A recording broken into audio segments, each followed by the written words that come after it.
to His Turn One Thoughtseizes. I'm Ahren. And I'm Zach.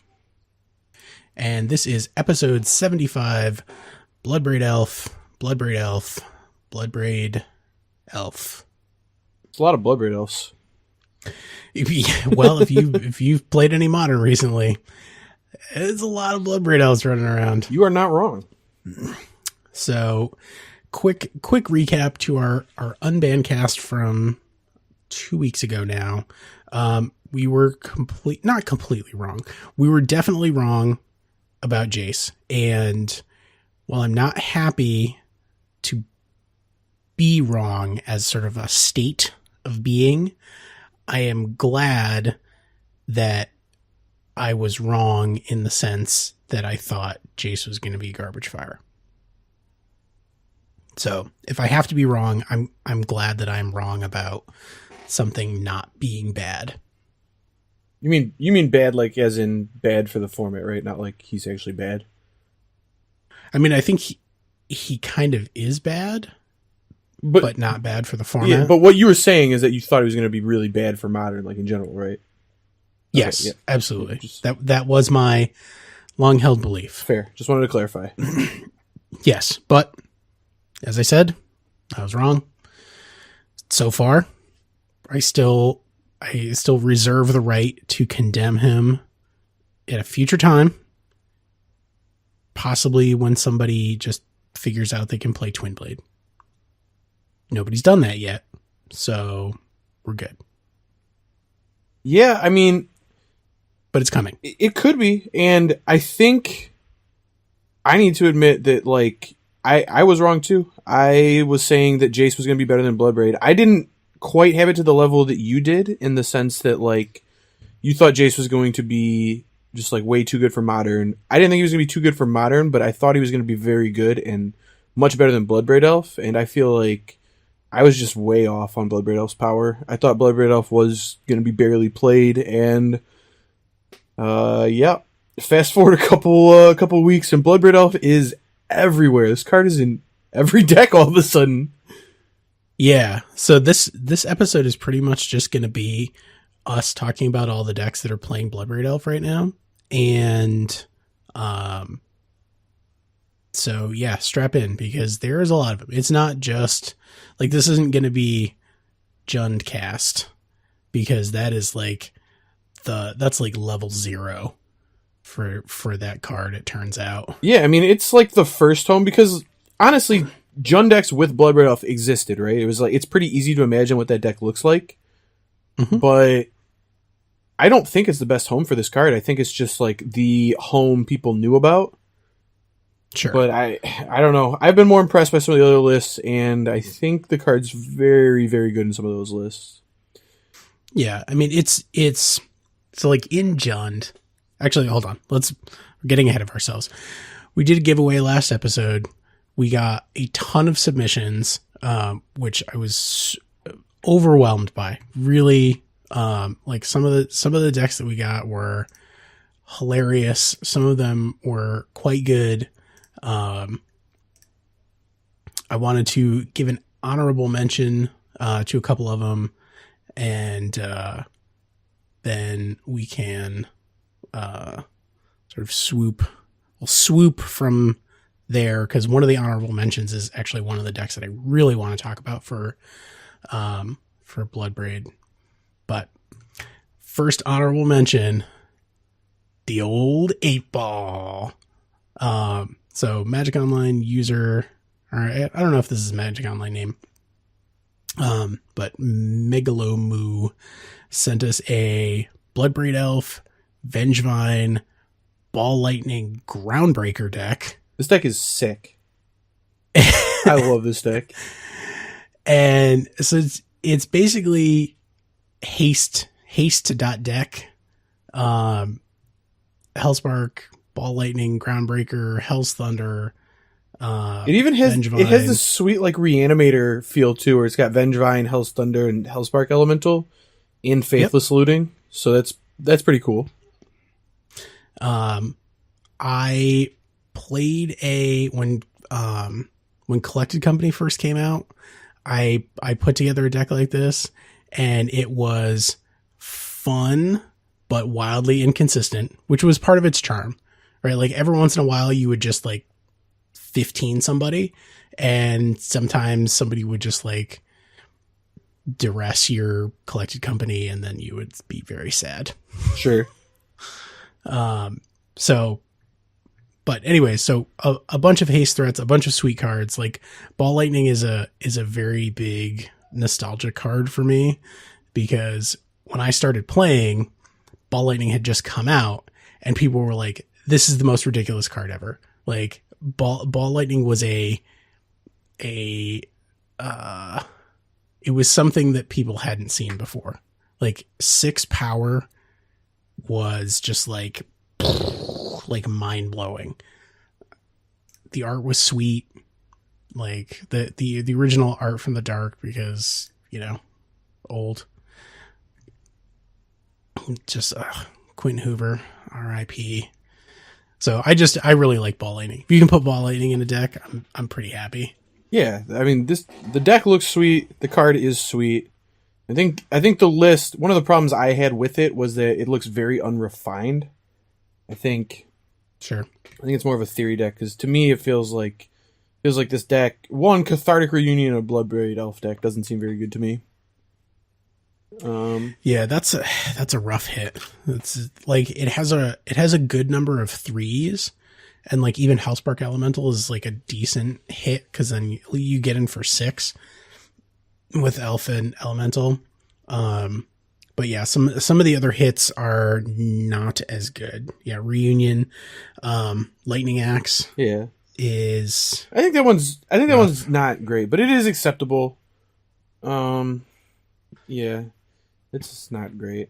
Having additional costs in your Bloodbraid Elf deck is pretty bad if you can avoid that. But yeah, the thing I wanted to see more of is mana acceleration, and we'll get to why that is, but I think that's where this deck kind of is a little lacking, is that it's playing so many 3s and no Birds of Paradise, I guess. So yeah, I mean, you need more ways to trigger Vengevine. Sure. With 1-drops that aren't like Bloodbraid Elf into a 3-drop will trigger Vengevine, or Bloodbraid Elf into a creature will trigger Vengevine, which is great. But if that's not happening for some reason, the deck gets a lot less reliable. Yep. So having a few more 1-drops, would be like, even if you just went like 4 birds. Look, I will shout out though, he put 3 Boil in the sideboard, and that is dedication to beating blue. I like that. I'll tell you, I would probably get boiled if I was playing against him, but you know what? If it used to like feel so unfair when I got boiled and choked, and now it's like if I'm playing a blue deck and I get boiled, it's just like, good on you, man. Like this has to be great. It's your own fault. It's your own fault for playing islands. Yeah, no, I deserve it. And it's just like, I don't know. It's just like, I don't know. It's just one of those cards where it's such a beating, and it happens so infrequently now that it's just like, it's ridiculous. It's like, congratulations, man. Just like enjoy this. Yep. It happened. And hey, you can pick up Invocation Boils for like $12. Oh, that's what's up. Go grab some Invocation Boils. Cause they're actually pretty sweet. Yeah. So what other Bloodbraid submissions did we get? All right. So we got a green-red Eldrazi Bloodbraid, which was like the runner-up, and there's a lot to love in this deck. Yeah, we got this one a few times, right? This came in from this was actually one of the more common submissions. Like, obviously the numbers, some of the numbers vary, but it's basically Bloodbraid, Matter Reshaper, Reality Smasher, Thought Not Seer, and then Talisman of Impulse. And the real workhorses, or the real workhorse is Eldrazi Obligator. And this was a card that actually this was part of the like Eldrazi Winter winning deck, I believe. This card has won a Pro Tour. Yeah. So Eldrazi Obligator as a 3-power haste creature is already something. It has basically kicker, one colorless, one and a colorless, to gain control of target creature and opponent controls. It's what's that card? It's a treachery, treason, act of treason. Yep. Like there's a bunch of effects. I don't remember what the original card was called, but this effect gets reprinted very commonly. And usually doesn't see a ton of play. Like Zealous Conscripts used to see some play in old Jund decks. I mean, that one saw more just for the fact that it comboed with Kiki Jiki, right? Sure. So, but I wouldn't. I mean, that effect is powerful. Somebody that's been playing Modern. I was going to say that the treachery effect is a very powerful effect. There are so many times where the card, like, the text box is either like do nothing or like do some amount of damage or win the game. And it's like, you don't want to play it because it's so split, but when it comes free on another card, like when it is win the game, it's just so good that you want it, you know? Yes. I once donated $5 to Thoughtseize stream because he, like whatever the act of treason from like Oath. I don't remember if it was Eldrazi Obligator specifically, but he stole somebody's Ulamog and beat them down with it. I was like, here's $5, man. I was like, if you do this, we'll give you $5. And a bunch of people in the stream like donated because of it. It was pretty sweet. Yeah, that is sweet. But let's we got a bunch of this and we're gonna talk about it later, so let's go past this deck. This one will be back. Yes, we will come back to this. So the winner that we chose is Johnny Schmidt. There's no username or anything like that, so that's just the world. And so he put together a 4-color teamer, so like teamer black, I guess. 23 lands, 4 Bloodbraid, 2 Courser, 2 Ewit, 3 Lotus Cobra, 3 Savage Knuckleblade, 2 Scavenge Goose, 4 Tarmogoyf, 2 Tireless Tracker, 4 Serum Visions, 1 Dreadbore, 2 Chandra Torch of Defiance, Abrupt Decay, 2 K Command, 4 Bolts, 1 Terminate, sideboard, 3 Destructive Revelry, 2 Fatal Push, 2 Fulminator Mage, 3 Izzet Charm, 1 Izzet Staticaster, 2 Nissa Voices Zendikar, 2 Jace the Mind Sculptor. This deck is very exciting to me. Yeah, I know you love it. I think it's like kind of right up your alley with the Lotus Cobra going on. It's got like, sorry, go ahead. I was gonna say like it does all the things. Like it literally does all the things. It does. I mean, I don't know if there's another way to like describe how ridiculous, you know, like some of these hits, like Lotus Cobra aside, obviously a card that I have a lot of affection for, but just like as a Tarmogoyf deck, it's great. Like it has so many card types, which I think is something that a lot of people, when they are building Tarmogoyf decks, don't always focus on. Like if you're satisfied to play a 2-mana 3/4 or a 2-mana 4/5, like that's fine. I'm in for like 2-mana 6/7. Like that's what I want to see if I'm going to put a Tarmogoyf on the board. Sure. And this deck definitely does that. Yeah, I think it used to be that 2-mana 4/5 was good enough in Modern, and now it's like if your Tarmogoyf's not a 5/6, like it's not good enough. It needs to block a reality. Yeah, it definitely needs to block Smasher and needs to block Gurmag Angler. Yeah. So this, yeah. I mean, getting Abrupt Decay, getting Terminate, getting Kolaghan's Command in your Bloodbraid decks, that's great. I mean, those are the cards you want to hit with Jund, but he manages to also get, you know, Savage Knuckleblade. And the thing I like about this deck is, to me, it looks a little rough. Like it's clearly not, you know, like 100% tuned tier 1 deck, but like decks, like outside of the Red Green Eldrazi and Jund, none of the lists we got were. And this one looks like it's going a different way. And it's an interesting thing to explore with with this deck is like explosive mana, which he's doing very well with the mana dorks. Very large creatures that hit hard in Tarmogoyf and Savage Knuckleblade. And value with Bloodbraid. I mean, it kind of is doing everything that the card Bloodbraid Elf wants to do. Where it's a gold card, it's got a bunch of colors, it's hasty with relevant bodies, it's got value. Like I think this deck is sweet, and I'm actually going to sleeve it up on Tuesday for my local modern. I'm pretty excited for it. Nice. So Johnny, you will receive the set of Bloodbraid Elves. We are I am like horrendously behind in mailing stuff out. It's just like IRL ridiculously busy recently. Like I know Zach's been super busy too. So, if we owe you stuff, it is coming. I will commit to getting it out, as soon as humanly possible. Actually probably sooner, because humanly possible was probably a little while ago. That's fair. So I apologize for that, and I will do my very best to get the stuff out as soon as I can. But we're gonna shoot John or Johnny, however he goes by, an email. Get the contact information. We'll get that out to him. We're also gonna include a signed SCG Doomsday playmat. So, oh yeah. All the stuff. I think that one was pretty topical, just because last episode was Jace Doomsday, and then Bloodbraid Elf was the savior. So I like the playmat. and then Bloodbraid Elf turned out to be like the Dominaria. Yeah, right. So we'll get that out to him.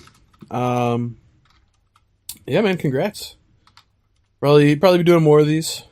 These are a lot of fun. Looking through the list was awesome.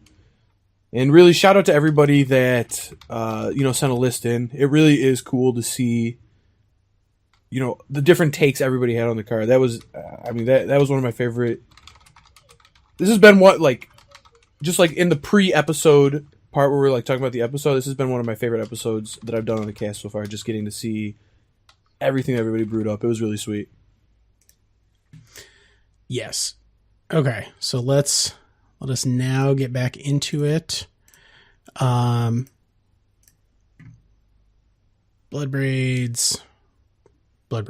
All right. So where does this card go? Like I said, I think the level 0 is Jund. It was an existing deck. I think for me the real power of Bloodbraid in this deck is that it gives a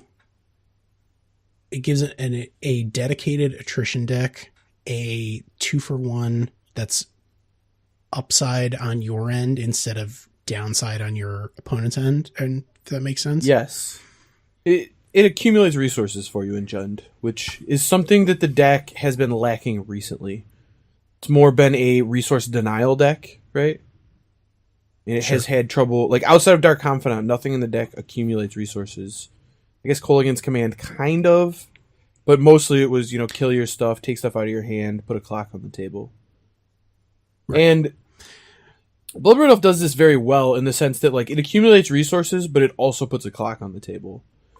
So, something we learned from Shadow recently, one of the big lessons from Shadow dominating Modern was Thoughtseize and Inquisition and Collective Brutality, all these discard spells, they're very good in the format. They're very powerful. They do what you want to do in games of Magic very well, but they don't really work at all without a big clock. And as we saw, there was a long time where, Jund, Abzan, classic Thoughtseize and Goyf decks, the clock just wasn't fast enough anymore. It was just losing to the more streamlined, powerful decks.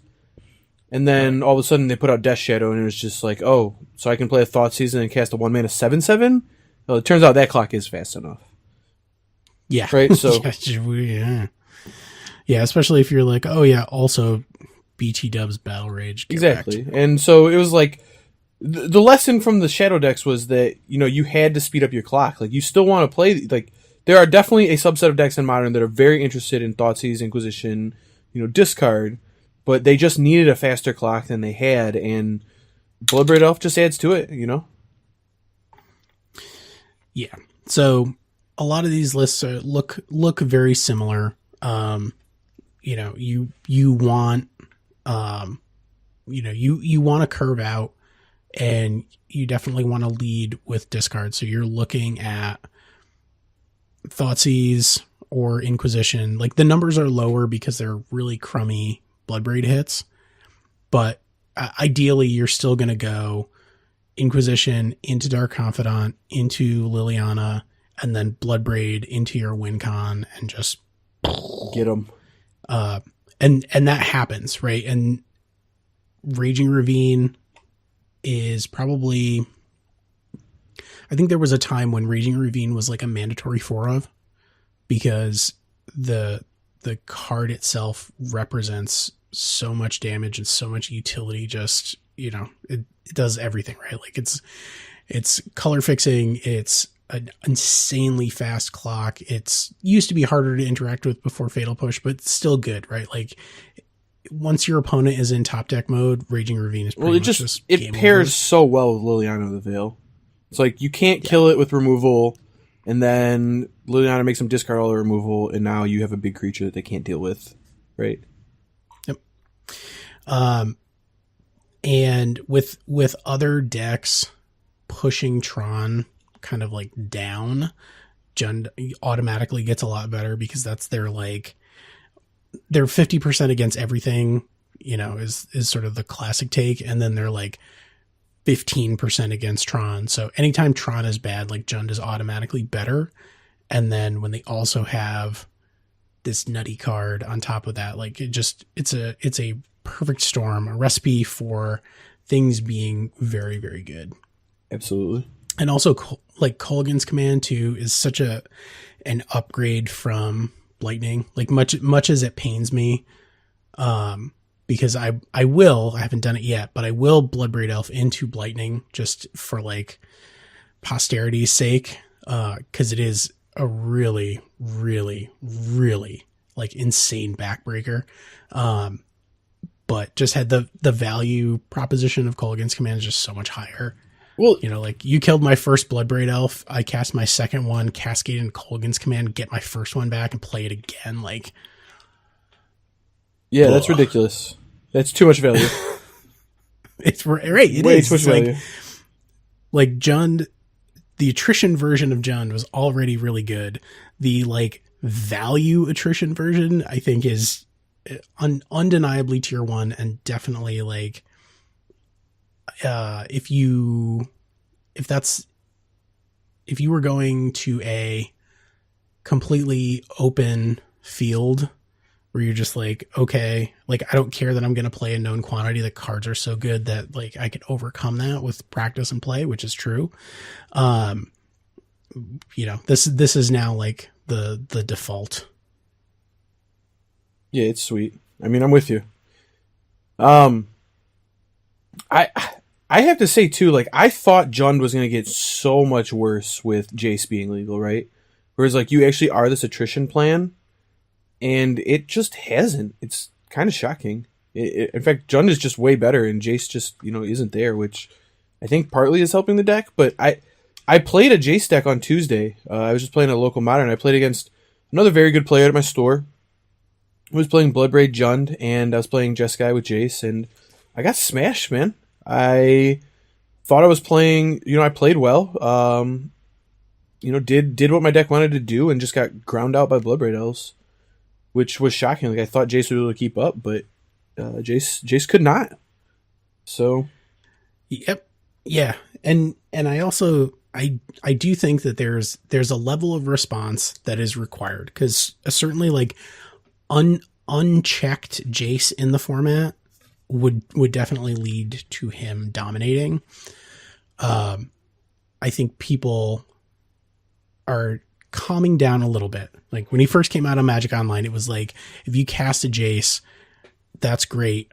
I'm going to boil you next turn. Like, you tap out for Jace and then I boil you in response. Like, that was a thing that happened a lot. Yeah, I mean, there was like the overreaction phase too, right? But even past that, like, now we're here to a spot where like people are realizing, whoa, Bloodbraid just is better right now. So like maybe let's focus a little less on blue, a little more on Gruul.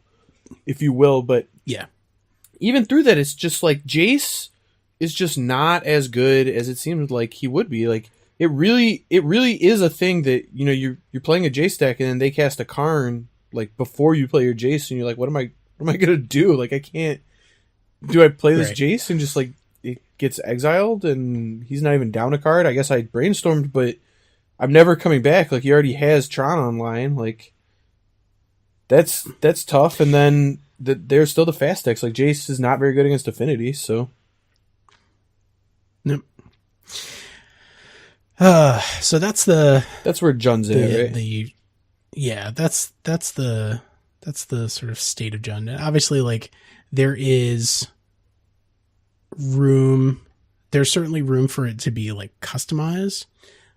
Like there are choices in here like where I personally would make different choices, but not many.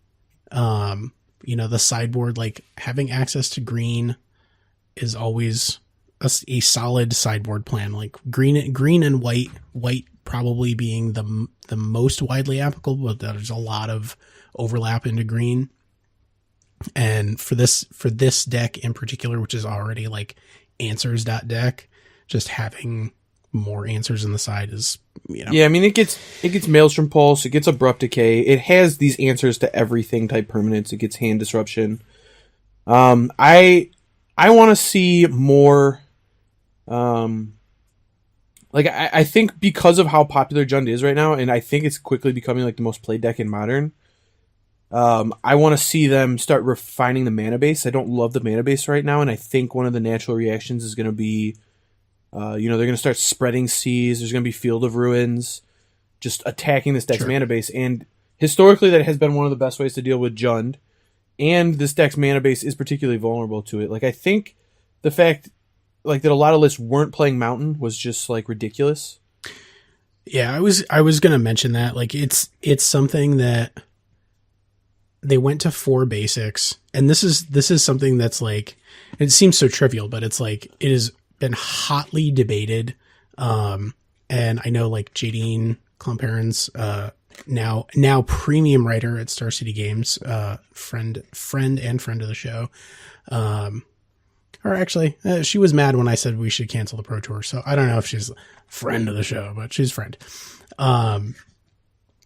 Did I ever tell you that? No. Oh, she was super mad when I put that article out on Hipsters. I was like, hey, blah, blah, blah, blah. She's like, why do you want to cancel the Pro Tour? And I'm like, first of all, I can't cancel the Pro Tour. Did you read the article? And she was like, no, I saw the headline and I didn't want to read it. And I was like, okay. So we talked out, we hugged it out. Everything's fine now. But there's a real debate to, do I play this basic Mountain? Because there's a non-zero number of times where having that Mountain in your opening hand is just going to completely wreck you. And like, cause they're playing Twilight Mire and not, Graven Cairns. So you need to hit double black sometimes pretty early in the game. Like you basically have to have double black on turn 3, but you also need green. So it's a real sketchy proposition because sometimes you're going to have to keep a hand that's like fetch land, Mountain, Bob, Liliana, because it's great. But if you don't draw another land that taps for black, you're in really rough shape because you're basically, there's going to be a scenario where you just end up time walking yourself because you can't hit the double black. And that's unfortunate. Yeah, I mean, it's a real color cost to play it. Like, the Mountain used to be horrible in the deck. It used to just be, like, Jund for a long time was just a black-green deck splashing Terminate and Bolt. And that was it. Every card in the deck was black and green. Except those 2 cards, and I guess some sideboard cards. But for the most part, it was just a black-green deck. And so Mountain did almost nothing, and it was like, you should... Like, the reason most decks play basics is Blood Moon. Blood Moon, having a Mountain doesn't help with that. You're going to have a lot of Mountains when someone plays a Blood Moon, so they didn't play it. Yes, too many Mountains. You're going to have more Mountains than you know what to do with. But so they didn't play the Mountain back then. It didn't make sense, but that is an old modern format that's like a relic of past formats that people, just kind of continued because they haven't really looked at it since. But in a format now where the predominant land hate is Field of Ruin, like that's the most common one you're going to see right now. You want to be able to fix red, especially when you have, now you're playing Bloodbraid Elves, now you're playing Kolaghan's Commands, you still have Bolts, you still have Terminates, there are the sideboard cards, and honestly, like, not being able to cast your Bloodbraid Elf is inexcusable for this deck. Like, if you're sitting with 2 Bloodbraids in hand because your Blackleaf Cliffs or whatever got Field of Ruined and you just couldn't get a mountain, that's horrible. That's, and it's your fault for not playing the mountain, right? Yeah. So you need to, now that your plan, at least in theory, is like curve out to 4, to like 25 lands, I think is fine. Tireless Tracker helps with that. Like, it doesn't feel bad to play 25 lands when every other land you play draws you a card. Well, especially, or like every land especially you play, when some of the lands are Treetop Village card. and Raging Ravine. It's like, it's fine. Sure. If you want to go to 25, go for it.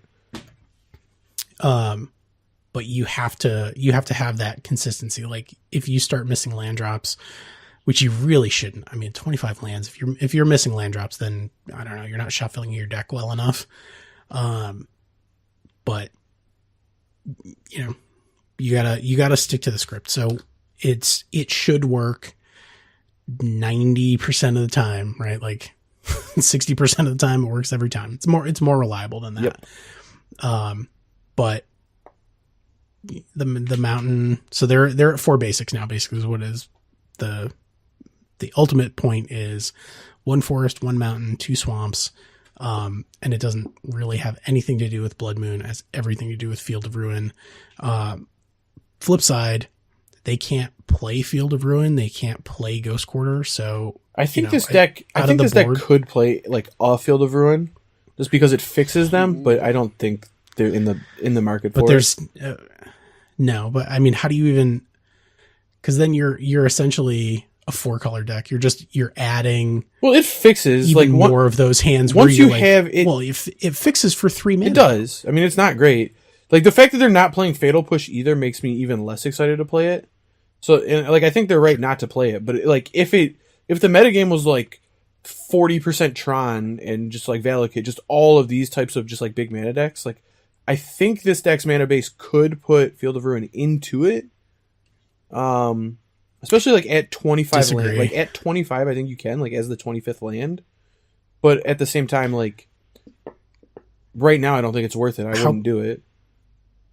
How bad does Mountain Field of Ruin in your opener feel? Well, you mulligan that, but like the argument is, like, if you were going to play a 24 land deck and you wanted like a main deck land hate spell, like, instead of playing a Fulminator, you could play your 25th land and make it a Field of Ruin and not be too punished. Because like the hands that you have a Field of Ruin and the mana is bad, like, to where you have to mulligan, like, you would have mulligan anyway because you just wouldn't have had enough lands in the hand to begin with. So like, it doesn't cost you in that sense, but like, I like the way it's built now with like 25 lands much better. Like, I wouldn't do that right now. I'm just saying, like, I think you could play like a Field of Ruin if you like playing in like a local metagame where you just know like half of your store plays Tron for whatever reason. Like, I don't think it's inexcusable in that dystopian hell where like everybody's on Tron. Yeah. And then you just play Infect and you just rack up that store. Yeah, you should probably that's fair. You should just be playing Infect at that point. But like, if you really love Jund and half your store played Tron, like, you could get that Field of Ruin in there. It's tough, right? Yeah, I'm more into Fulminator Mage. Well, Fulminator Mage is much better because you're already a resource denial deck and you can cascade into it, which just seems very good. Yep. Yes, strong agree. All right, so moving on to my current least favorite deck. Well, you were talking about cascading into Fulminator. Yes. So like, cascading into Fulminator like still feels like real Magic to me. Cascading into Stone Rain is... Well, that's the best kind of Magic. God.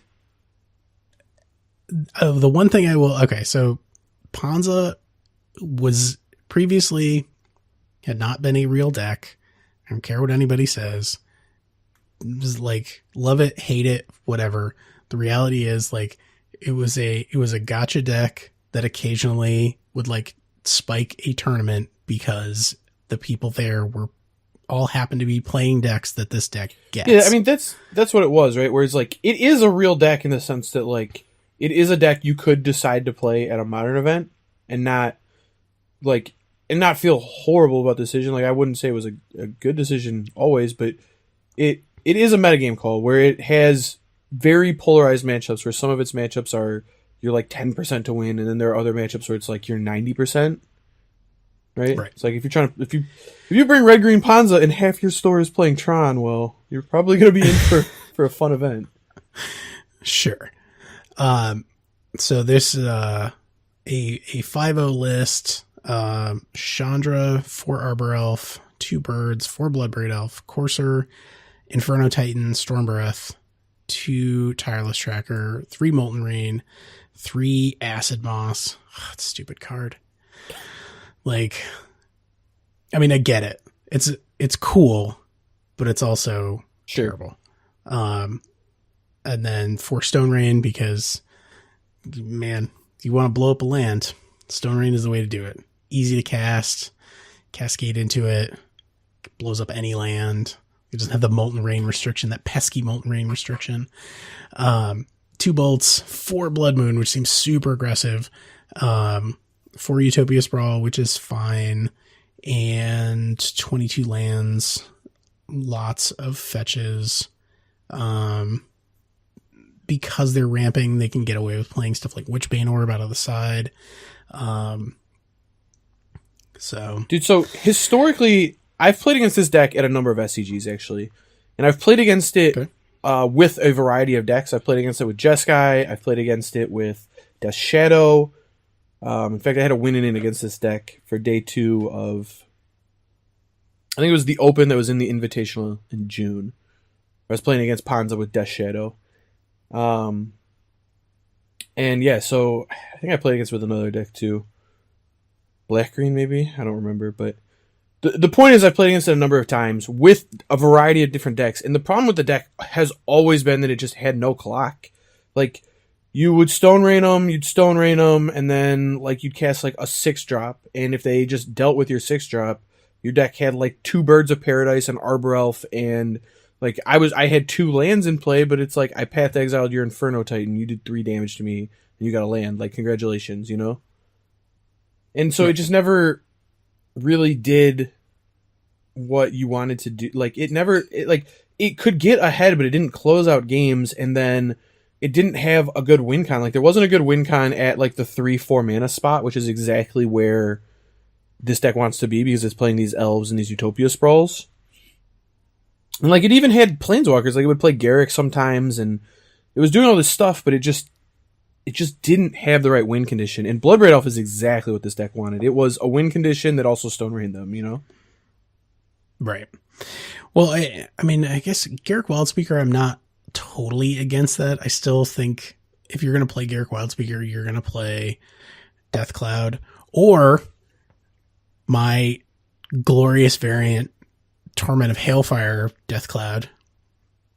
Did you see my posting around? I did. Wonderful monstrosity. That's a good word for it. It's a monstrosity. It's I mean, I have all the cards. Fair. Is all yeah, I'm no, saying, you can play it. right? You can like, leave it up for an FNM and have fun. Like, Torment of Hailfire is so good. I think you need to be Troning with that card, man. I do too. I mean, I like Mono Black Tron, and I've been gotten by that deck online. I have a soft spot for Mono Black Tron because you don't say. Well, I know. You know, it's like weird. You hate Tron, but if they put swamps in it, then you're okay with it? I'm pretty okay with it. Well, also, like, there's so many... I will say this for Mono Blacktron. Their, versus, like, Bluetron, their combo kill, quote unquote, is slightly more durable than Mindslaver because it doesn't involve the graveyard. That's fair. It's a fair point.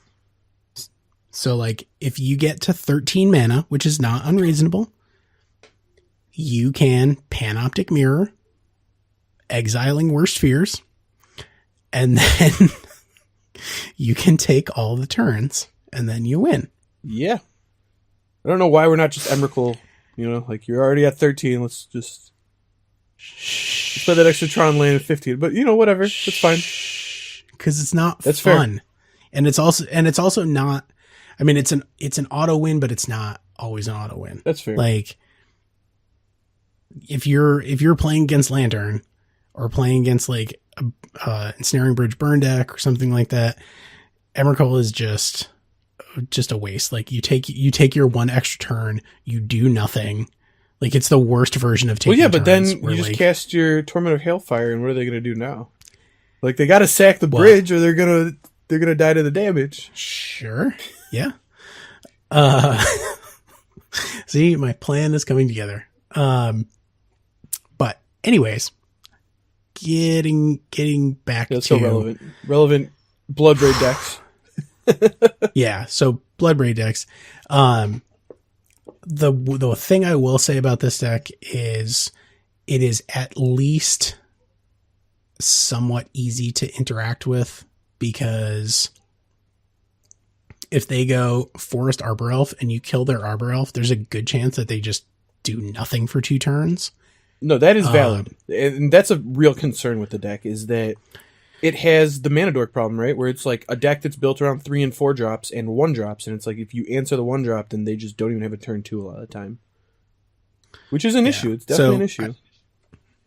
Yeah, and there's a guy at my store that plays this deck, and like it's whatever, but I mean that's what I talk to him. Aside from giving him a hard time for playing the deck, you know, when we have serious discussions about it, I'm like, okay, what happens if I fatal push your Arbor Elf? And he's like, most of the time I just lose. Yep.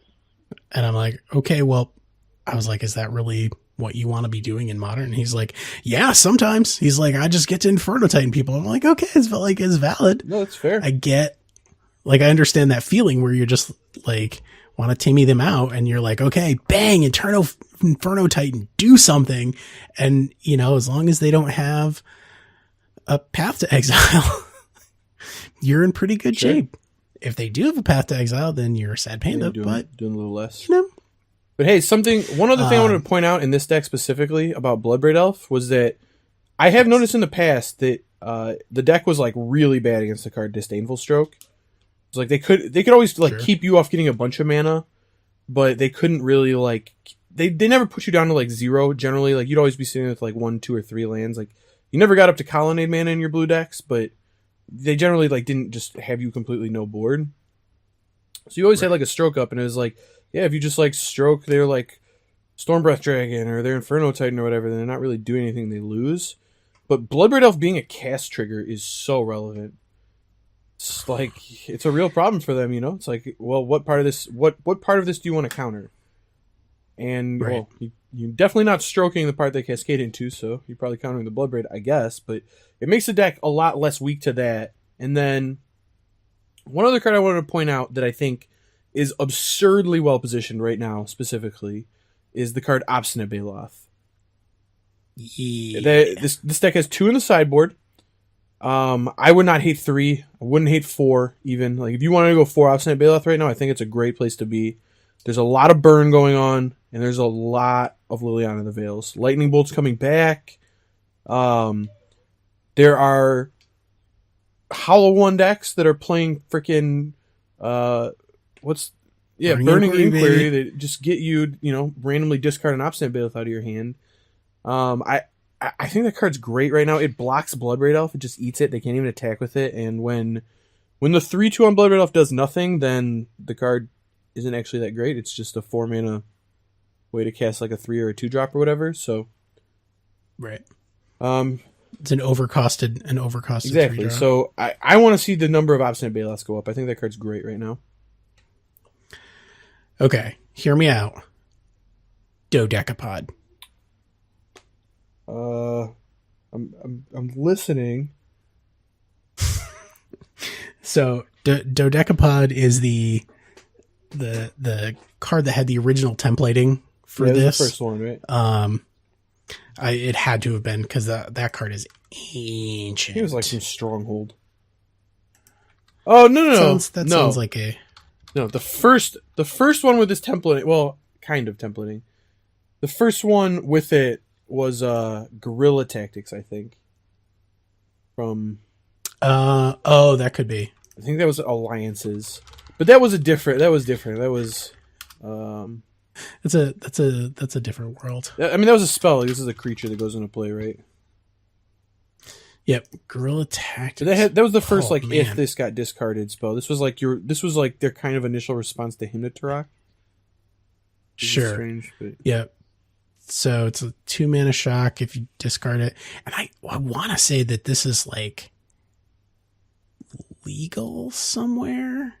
Like this feels like it's been reprinted. Yeah, it did. It was in Ravnica. It was in 10th. Okay. It was in 9th, 8th. Sure, so you could play this in Modern. It is legal. There you go. Maybe this is your burn. You can play your burn tech, dude. For Hollow One. You got to beat Hollow One somehow. Burn. Unlikely. It is a clean answer to Liliana, though. So that's interesting. Yeah, I mean, it's a clean answer to Lily, but it also can just for their face when Lily pluses. So I don't know. It's a playable Magic card. It definitely is still playable in Modern. Yep. Oh man. Oh, it had multiple arts. This is one of the old. I mean, you gotta play the Alliances art. It just looks so good. Oh, there's multiple arts in Alliances. There's two. Yeah, there's 2 Alliances arts. I'll play the one with the mountain. There's one of people falling down the mountain. A guy falling down a mountain, or a knight looking at a tripwire. No, dude, the mountain one. That's what's up. It's a red deck. You gotta play the mountain one. Come on. Sure. Yep. All right. Anyways, so Guerrilla Tactics exists, but so Dodecapod is a 4-mana 3/3 from Apocalypse, and it is an artifact, which is not 0 relevance. If a spell or ability your opponent controls, blah blah blah, instead put into play with 2 +1/+1 counters. So you, instead of getting a free 4/4 that gains you 4 life, you get a free 5/5 that does nothing. Yeah. I think I'd rather have the 5/5 is nice. It lines up against Smasher. It lines up against Gurmag Angler, but the decks that are playing those cards aren't generally going to discard that. I don't know. I like Obstinate Baloth because it has the carryover against Burn. It kind of hoses Eidolon. I'm not actually suggesting, unless you're just refuse to have. I mean, you could play Dodeca. I don't think it's if there's just so much Jund around you. I don't think it's ridiculous to play this Dodecapod card in a blue-white deck. Maybe it's probably not great, but it is something you could do. You could play it in Tron, maybe.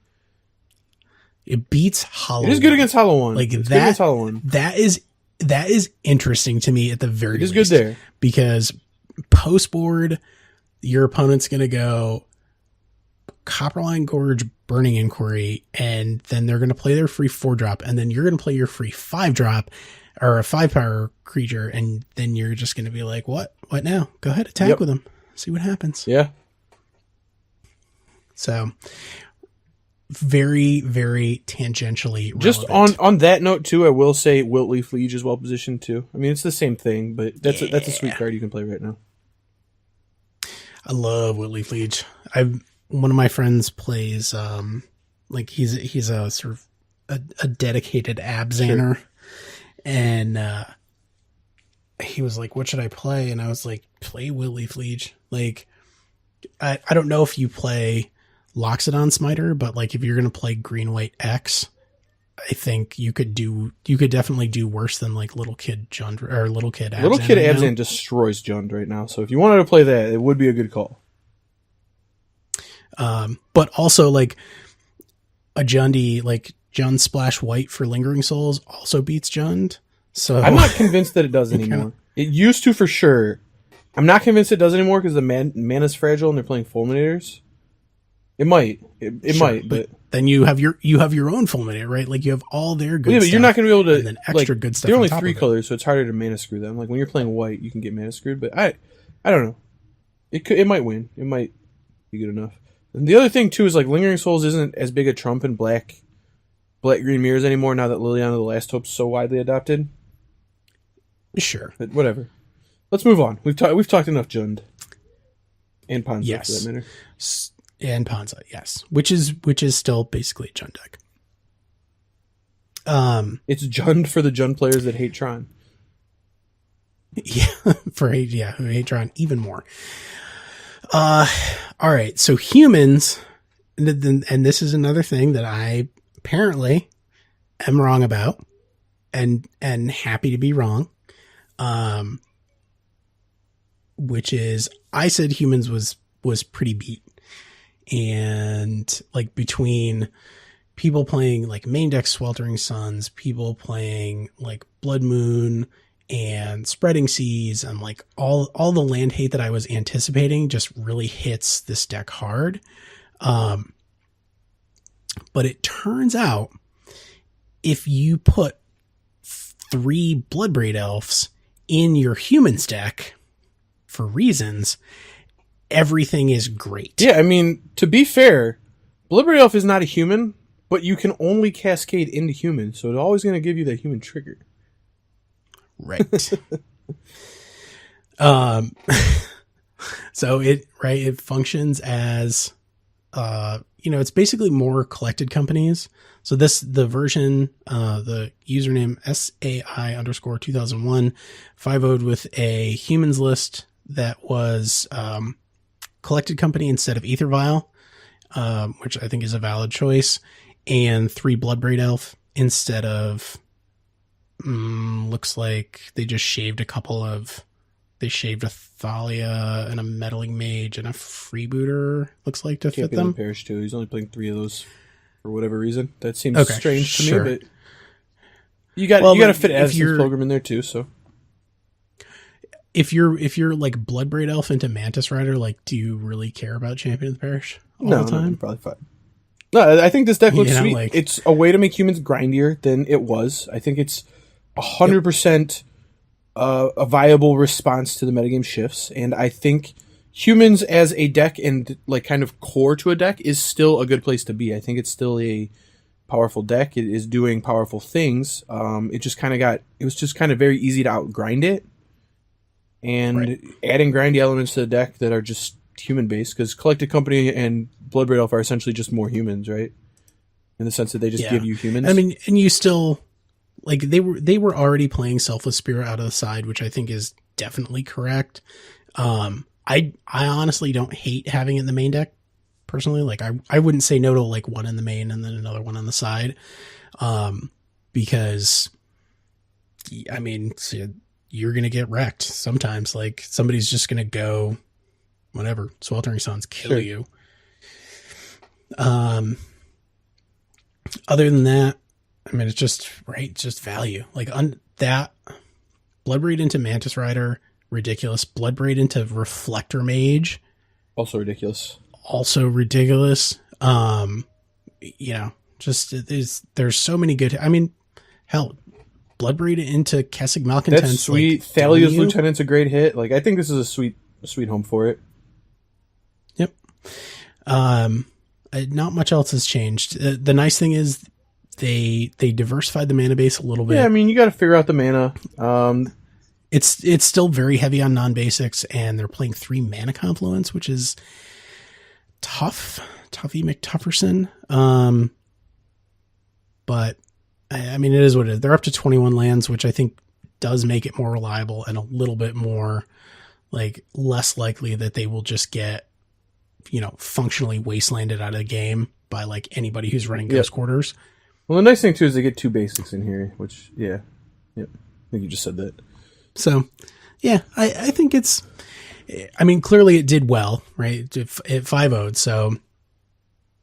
Look, something. I mean, what it really shows is that, like, the decks that were in this format before are not dead. You just have to adjust them. Like, if you were playing a deck and you were scared that your deck doesn't work anymore, it's like, hey, just put a Bloodbraid Elf in it and it's good again. Yeah. Speaking of decks that you can just, like, throw a Bloodbraid Elf in and apparently it works. A Magic Online user, Gordy12791, played this pile of modern legal magic cards. 4 Jace, already great. 4 Saheeli Rai, also like another obnoxious card. 4 birds, 3 Bloodbraid Elf, 4 Coiling Oracle, 4 Eternal Witness, 4 Felidar Guardian, 4 Noble Hierarch, 4 Fiery Justice, 4 Oath of Nissa, 21 lands, sideboard, another Bloodbraid Elf, 4 Renegade Rallier, 2 Avalanche Riders, because why not? 4 Scavenging Ooze, and 4 Spreading Seas. Tight. It's a lot of 4 ofs. Tight. You don't tight usually sideboard. see sideboards that small. Right. It's a sweet list, though. But it's cool.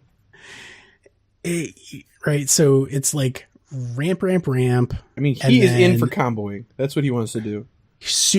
Right. And that's where the Fiery Justice comes in, right? It's like, you don't care if your opponent gains 5 life because you're just going to combo them out. Yeah. And that's why, like, Fiery Justice was an old mirror breaker in, like, Kiki Pod. And it's not a mirror breaker here, but it is a very efficient spell. Like, 3 mana, kill a bunch of stuff. It's nice that it's, like, always going to kill Jace. And it can answer Bloodbraid decently well. If they, like, Bloodbraid into, like, a 3/3, you can kill both of them, right? Mm-hmm. So, like, this is not a deck that I would play.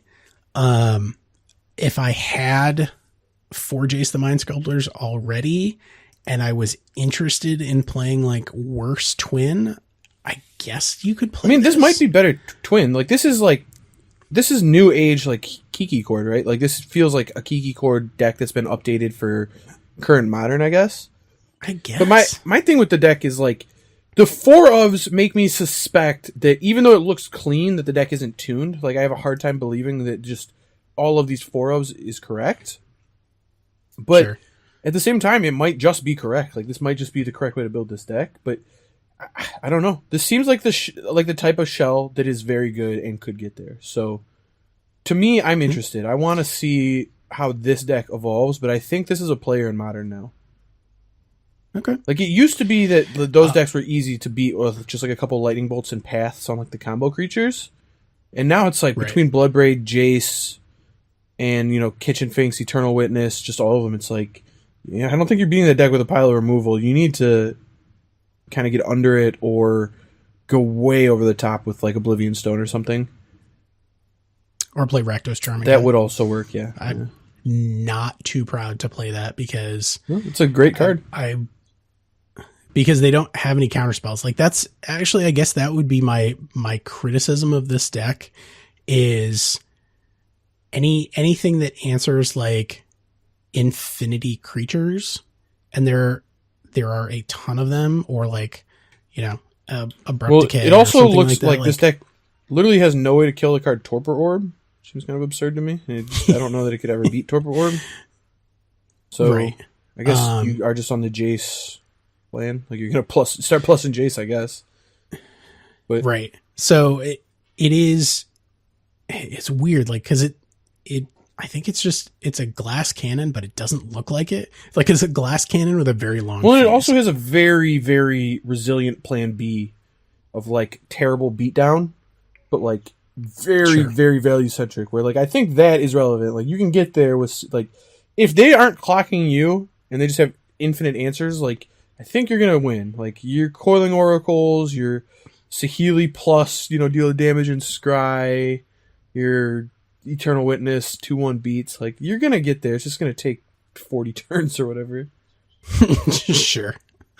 So I guess I'll keep an eye on it because, you know, if I hated losing to Twin before, let me tell you, I hate losing to Felidar Guardian. Fair.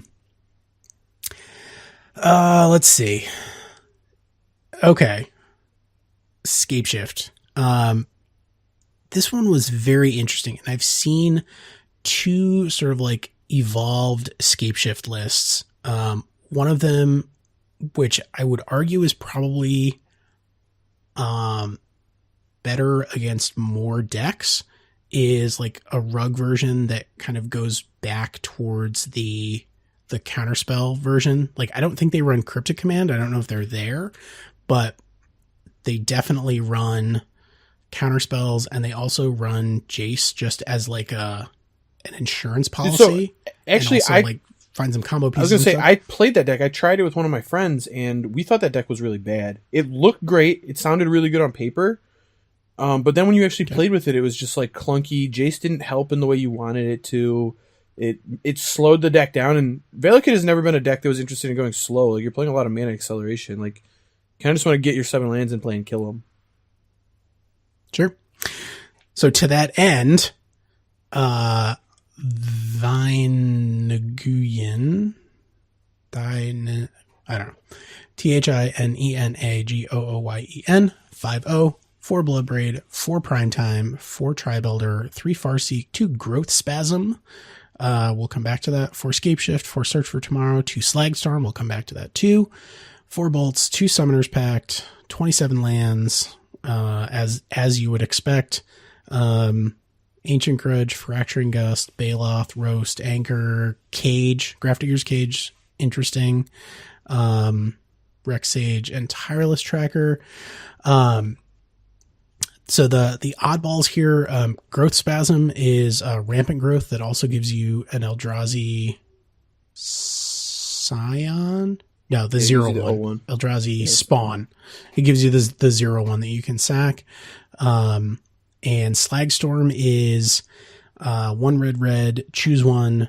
Slagstorm deals 3 damage to each creature or deals 3 damage to each player. Currently kills Planeswalkers. Asterisk. It will not with the Dominaria rule change. Yep. It will not. Yeah, it will not with the rule change. So that's a card you probably see updated in this list. Like, I think once that rule goes away, Slagstorm is just pretty bad. Yeah, it goes back to being a Sweltering Suns, which is legit. Fine. I mean, I don't have any problems with it. Anger of the Gods, even it's a relevant card. Anger, yeah, sure, Anger's great. But this is right, just provides more value for a deck that was lacking in value. Well, I think Bloodbraid Elf is great in this deck in the sense that, like, one of the problems was Scapeshift outside of the card Primeval Titan exactly had no way to, like, accumulate resources very well.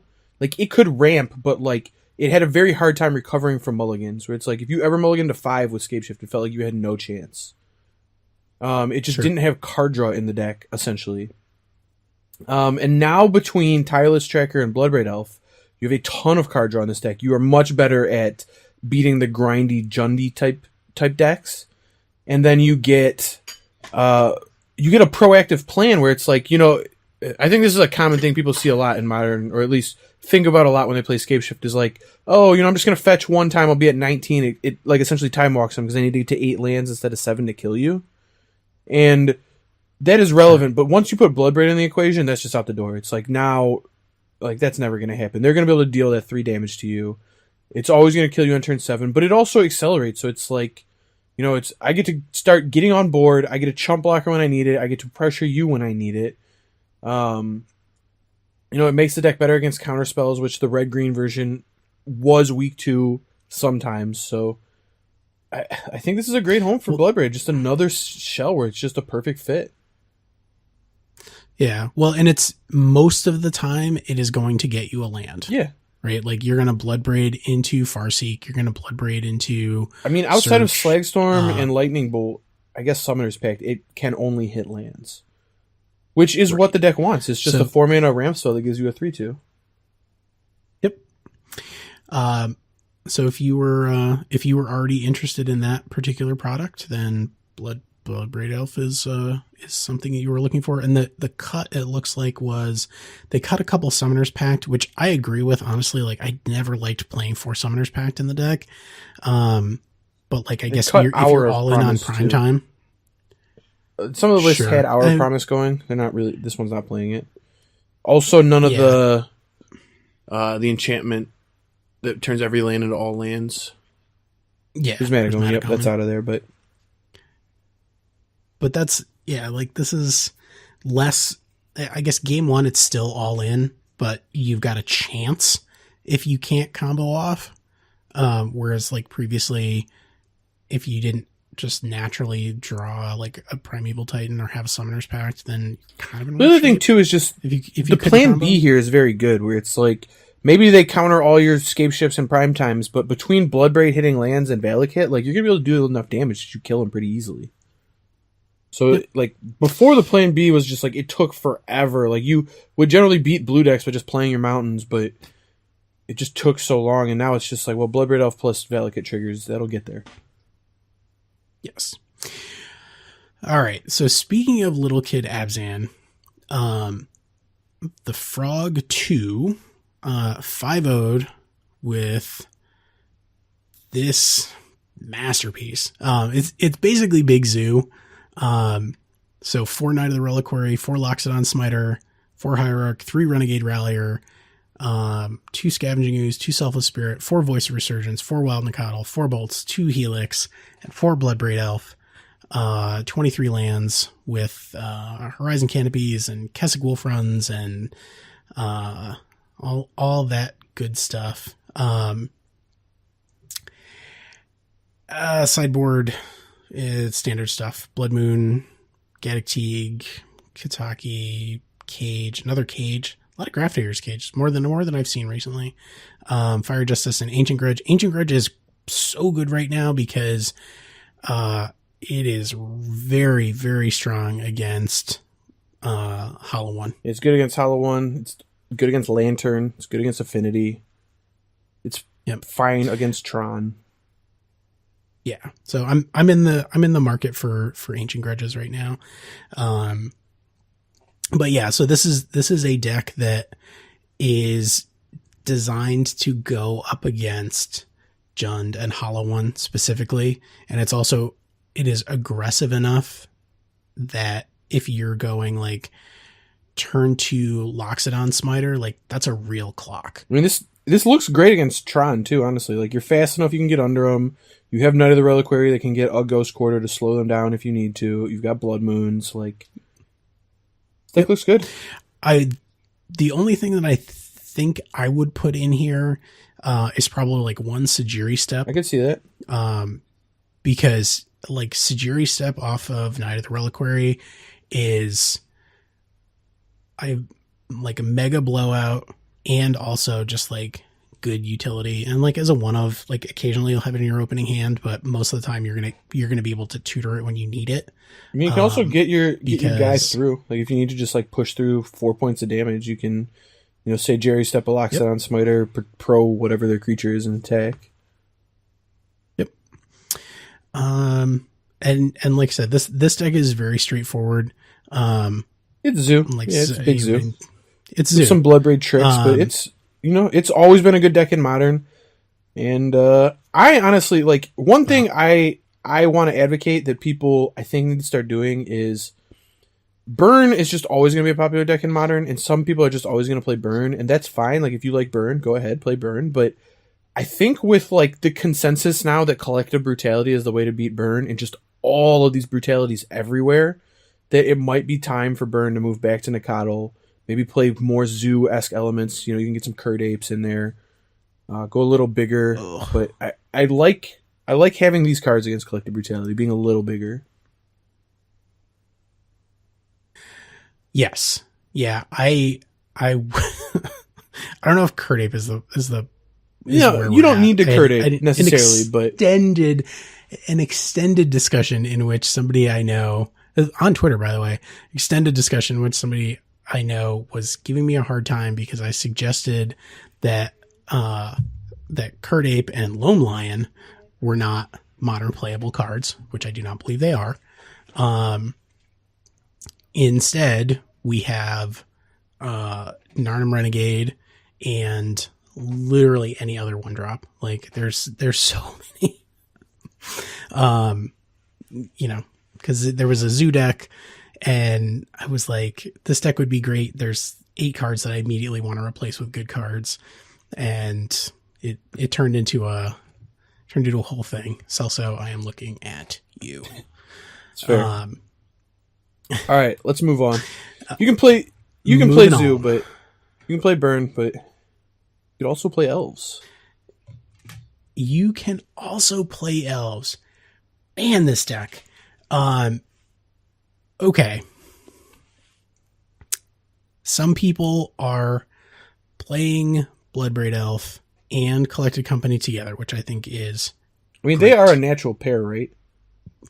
That is right. So like I'm on board. 100% on board.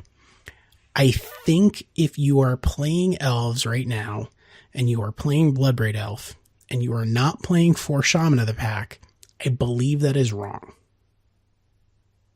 The literal only deck that doesn't just like automatically win you the game is Bogles if they have a Leyline of Sanctity in play. Yeah. Everybody else, you're pretty much just going to kill them. And if the first one doesn't get them, the second one definitely will. No, I mean, I think that's totally valid. This deck has a ton of ways to make mana. I honestly would like to see Unclaimed Territory sneak into these lists. Like, this guy's playing Guiltleaf Palace, and I get it. Like, you want to make green, but like all of your elves already make green, so like getting green mana is not too hard. Like, sure. Well, it's not the green, it's the black. Yeah, you need black, but I mean, for the black cards in the deck, like the only black card in the deck that it casts is Thoughtseize, I guess, which is relevant.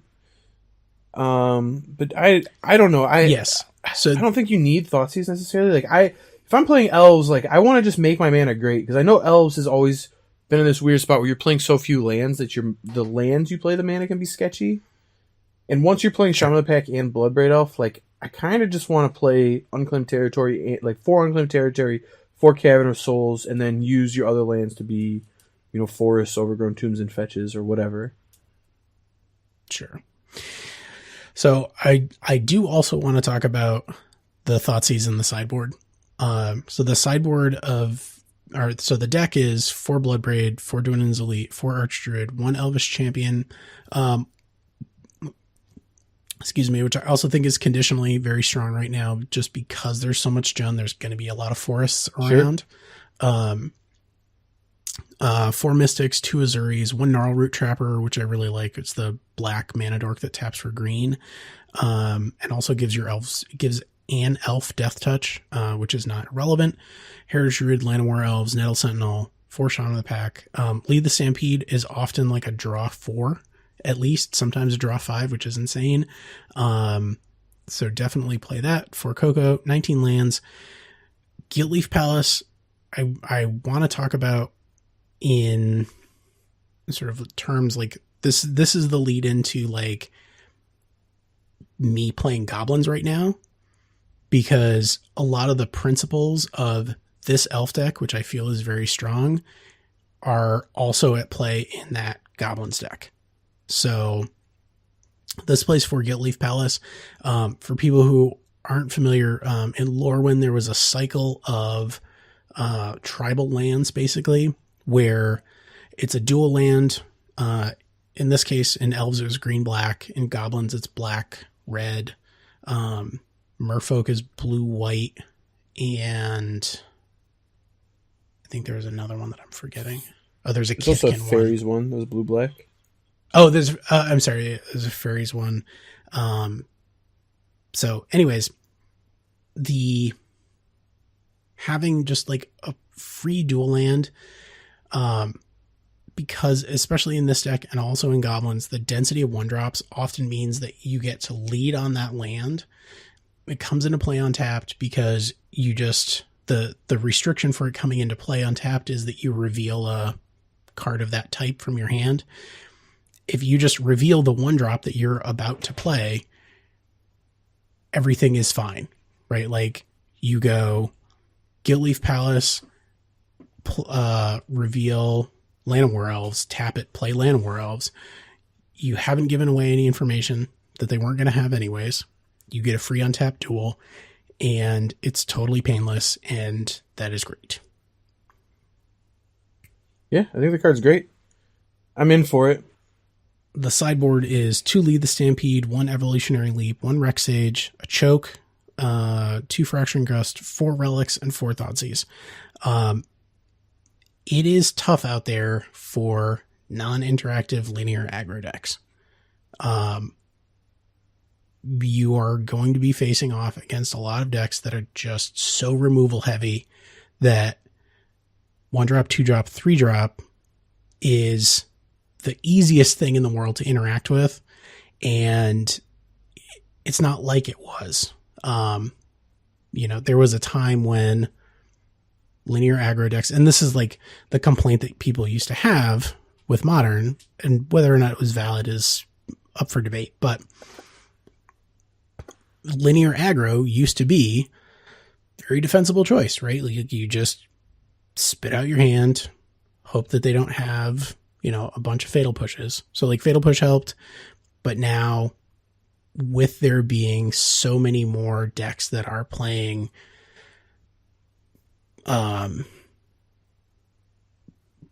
like fatal push, terminate. Well, it's also like cheap value cards that like take over the game, like Jace and Bloodbraid, right? It's like you don't have to get to like 10 mana to cast Sphinx's Revelation anymore. You can just play your Bloodbraid on 4, and like if they went 1-drop, 2-drop, 3-drop, your Bloodbraid probably trades with their like 2 or 3-drop, and then whatever it cascades into trades with their whatever other thing they had, and now all of a sudden they cast one card and they're at parity with like everything that you've done so far. Yeah, because when I started out, the original Goblins list, right, is just like a blitz, but it's creatures that they requires the density of goblins to kind of like do what it wants to do. And Elves is the same way. And sometimes that's good enough game 1, but let me tell you, game 2, it is probably not.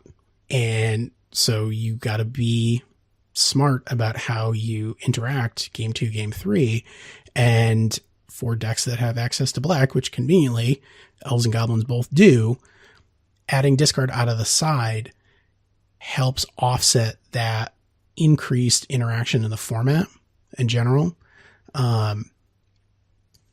The Goblins list that I'm running right now is started out with 4 Duress and 2 Thoughtseize in the main. And that split surprisingly felt really good to me.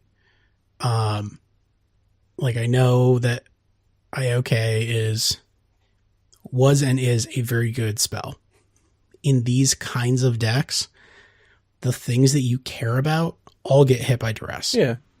And that goes all the way up. So there's occasionally going to be creatures that you can't deal with.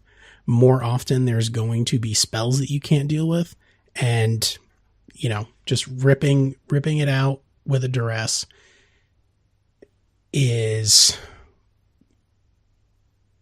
something that I highly recommend. Well, I love Thoughtseize right now. I think you made a great point where it's like these decks, especially these linear aggro decks, it's like it used to be enough to just kind of do your thing and just kill them. Now it's like you kind of need to take that Supreme Verdict out of their hand, or you kind of need to take that Liliana the Veil or Lily Last Hope or whatever hate card they brought in. Like maybe you're playing Dredge. Like having a sideboard Thoughtseize can mean the difference between getting angry or the guided or not getting angry or the guided. Right. So what used to be mono red goblins turned into black red goblins, and then briefly turned into Jund goblins because I was splashing for Destructive Revelry, Ancient Grudge, and something else, Fire Spouts, I think. But I believe it is probably going to end up to be Mardu goblins, because I still get Wear Tear. I have analogs for all of those cards, and also cards that answer Bloodbraid Elf in a more meaningful way. Like I could play Rule of Law in this deck and not get punished for it, because a single Bushwhacker essentially casts 2 spells for free. Sure. So I don't need to cast more than 1 spell, but I can rip all the value off of your Bloodbraid Elf. Sure. Because like you wouldn't play a 4-mana 3/2 haste. That card would see 0 play. I think that card exists. There's a colorless 4-mana 3/2 haste that also has flying. Nobody plays that. Is there really? Yeah, Snare Thopter. So that is not a modern card. It sees no play. Better than Bloodbraid Elf without the Cascade part. Sure. I don't think that's the answer. I wouldn't replace my Bloodbraid Elves with that post-board expecting rule of law. Probably not. No. No. But once I started digging into the sort of Goblin card pool a little more, there's a lot of really, really, really good cards. Like, you can play Blood Moon in the main deck, and you have Goblin King, and Goblin King and Elvish Champion do the same thing. Goblin King is 1 red, other goblins get +1/+1 and have Mountain Walk. Elvish Champion is 1 green, other elves get +1/+1 and have Forest Walk. The only thing of it is you can much more reliably make sure that your opponent has mountains. If they're not already playing Jund, which they probably are, if they aren't, you can drop a Blood Moon. The decks that are soft to Blood Moon, you already kind of like get a free roll against. And then like Goblin King making 1 pile driver and a couple of goblin tokens unblockable is auto win. Like, you just pile driver gets out of control so quickly. It's a must kill with land walk. It's just, it's you over. Can get them. I toyed briefly with the Harbinger. I don't remember if it's Goblin Harbinger or Bogart Harbinger. But it's basically, it's a worse Goblin Matron. It's, you search for a Goblin card and put it on top of your library. Goblin Matron puts it in your hand. But Goblin Matron is like Urza Block old stuff. I do wish they would bring it back though. Like, Goblin Matron is really good. But because of Tribal, it does let you tutor Tarfire, and there's a bunch of Tribal Goblin stuff. So it lets you tutor all of those, which is like an interesting toolbox. You get Terminate, you get Dreadbore, and so I've been very excited about Goblins recently. There's also like a lot of like Prowl is a really neat mechanic that doesn't see a lot of play, but together with Goblin King making things unblockable, Prowl is basically an alternate cost mechanic that triggers if you deal damage with a rogue or a goblin, depending on what it is. There's already there's a 2 mana cost reducer for goblins.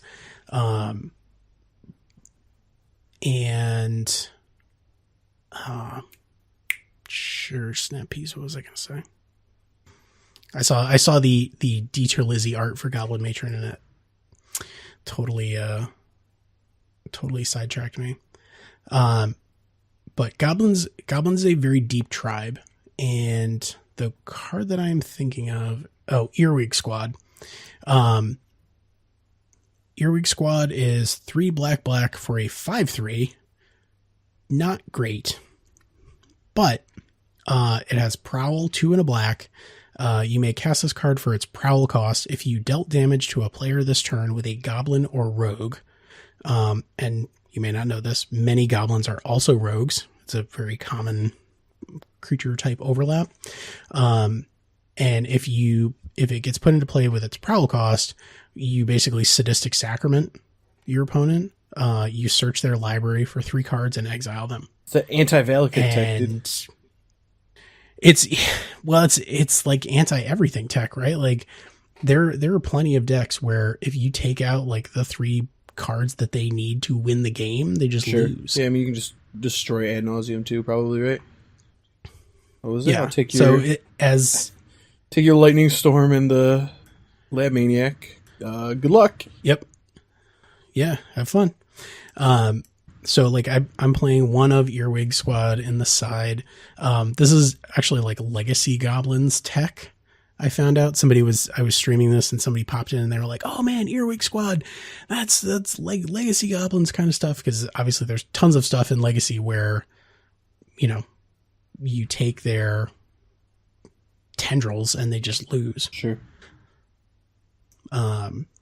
So I'm really, really into goblins. I have a lot of affection for the tribe.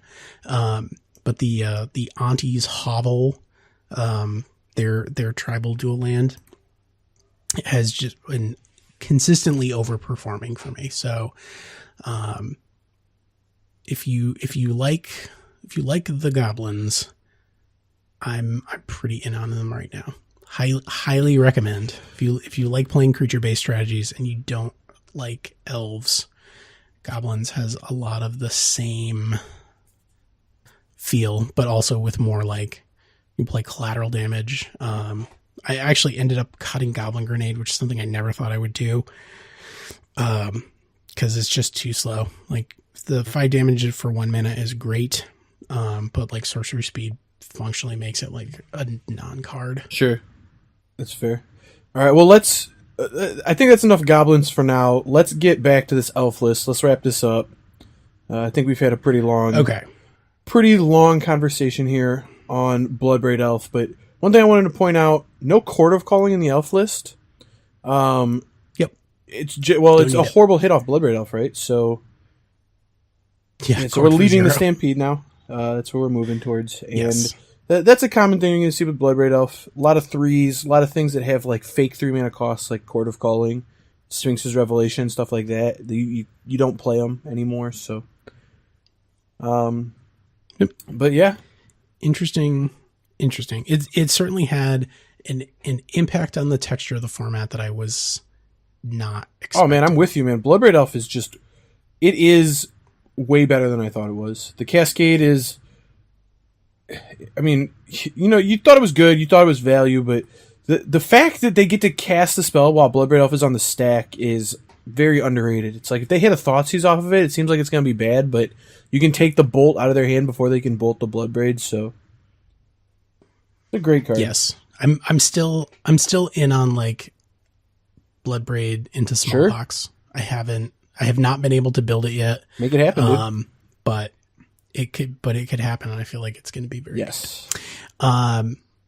So let's put a bow on it. Do you have any decks in progress or any parting shots before we well, I have been working on my friend with a Sultai Jace deck. I know we said we weren't going to talk about Jace, so we'll probably save that for the next episode, but let it be known we've got a Sultai Jace deck coming out. It's probably what my modern player is going to be playing at SCG. I think it's Cincinnati in 2 weeks. I'm likely playing Legacy. I've been working on some Legacy for the past 3 weeks because we needed a Legacy player, so I kind of bit the bullet. Didn't really want to play the format, but I'm in on it, so I'm playing some Legacy. All right, so Belcher. No, I'm playing. I want to punish all these people playing these non-basics decks. I'm playing a back to basics deck, so. Oh, right, I'm having a lot of fun with it personally. I get to sit here, untap all of my lands. Oh no, none of your lands untap. Oh, that's unfortunate. Yeah. Blue white hate bears. It's actually what it is. It's a blue white hate bear deck with back to basics in it. Yeah. But my only hate bear is Snapcaster Mage and Stoneforge Mystic. But Snapcaster Mage is the best hate bear ever printed, so whatever. Yeah, sure. It either counters your spells or exiles your creatures. It hates your non-value. So before we get to the Spice Rack, you can follow us on Facebook, facebook.com/turn1thoughtseize, all spelled out. You can follow me on Twitter at @1Thoughtseize, or Zach is at A22EN. You can watch me stream at twitch.tv/T1Thoughtseize, sponsored by our friends at Card Hoarder. You can see our YouTube videos at youtube.com/turn1thoughtseize, all spelled out. You can read my columns at blog.cardkingdom.com. So please definitely check that out. You can see all of our content at turn1thoughtseize.com. And if you are listening on iTunes, please drop us a review because it helps our visibility in the search. I did want to give a quick shout out to Reddit user Magic8Sun for pumping the show on the 8-Rack subreddit. it was much appreciated. Had some people come out. I was playing blue-black 8-rack, so I had some friends from the 8-rack Discord come out, and also some people from the 8-rack subreddit, which was great to see. I love, obviously, the rack folk to come out. The Spice Rack card, given our sort of late cast theme of goblins, is in fact Warren Weirding, which is in and of itself a pretty weird card. I mean, I'm with you, man. It's a strange card. You don't see stuff like this in Modern generally. Yeah, so it's 1 and a black for a tribal sorcery goblin. So relevant, has the goblin creature type, or has the goblin card type, so you can reveal it to Auntie's Hovel to have it come in untapped. You can tutor it with Harbinger, and there's some other sort of specialized things that involve goblin cards that this interacts with favorably. The text is target player sacrifices a creature, already strong. And if a goblin is sacrificed this way, that player creates 2 1/1 black goblin rogue creature tokens, and those tokens gain haste until the end of turn. I have found this card to have a lot of utility. Basically, like, not a lot of other people on the other side of the table are going to be playing goblins where the downside of the edict is going to, like, really impact you. So having a main deck edict, and I'm running 3 of these in the main right now. Having a main deck edict against any of the big creature strategies is great. You can use it early on. I played against a bunch of decks that were like Noble Hierarch decks, where, like, if you're on the play, you go, like, whatever, land Goblin Guide, and they go, like, land Noble Hierarch. You can then go land Warren Weirding, get rid of their Hierarch, which interrupts it disrupts their curve, get in for another 2, and then go from there. It just, like, gives you that board advantage that I think is missing in a lot of these aggro decks. Also, like, killing a Thought-Knot Seer with this is great. Killing, Reality Smasher, Ulamog, like, there's ridiculous stuff that you can kill with this very unassuming card. And also, like, if you just need to go wider, you can turn 1 token that doesn't have haste into 2 tokens that do have haste. And then also, like, trigger Surge for Goblin Bushwhacker, which just, like, is an extra free, like, 2 points of damage.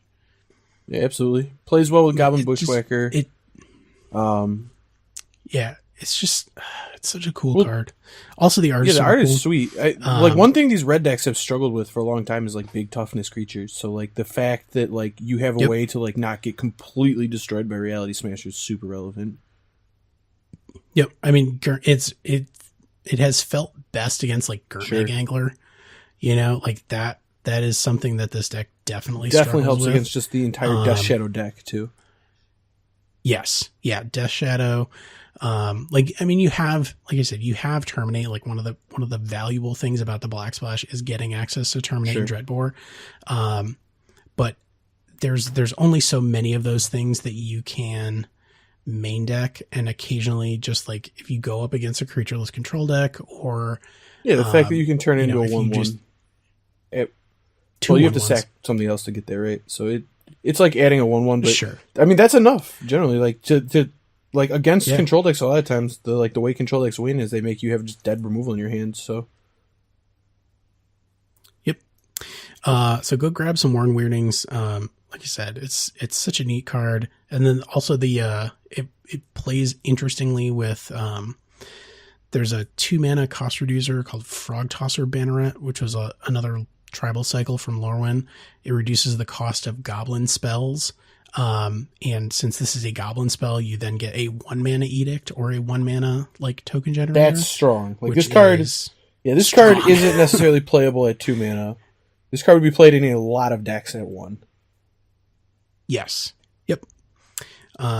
So it's something to consider. So this card is for me a slam dunk. Great art, great utility. Fits in a fun deck that I'm playing right now. So I loves me some Warren Weirding. Yeah. But yeah, that's what we've got for right now. And thank you so much for listening. We will talk to you next time. See you guys.